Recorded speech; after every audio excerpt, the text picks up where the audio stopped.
Magandang umaga.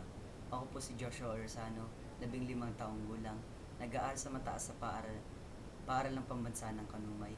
Ako po ay nag-iisang anak ni na Evangeline O. Orsano at Jean F. Polyoso. Nagsimula ang Boy Scout ko nang ako'y elementarya. Napakaraming organisasyon ngayon na aking nasalihan, kagaya ng RCY o Red Cross Youth na ako ang naging pangulo, ang Science Department, ang AP Club,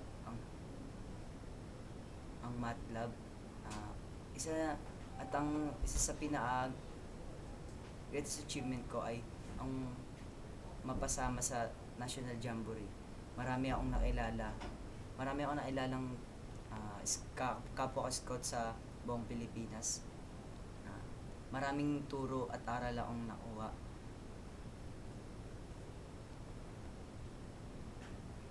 At ang bilang sa 10 outstanding Boy Scout ay isang mahirap na pagsubok. Kailangan mong dumaan sa isang mahabang proseso. Kaya ako bilang isa sa 10 outstanding Boy Scout of the Year,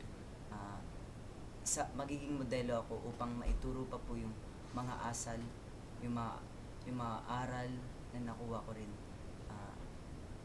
At asahan nyo na hindi lang dito magsisimula bagkus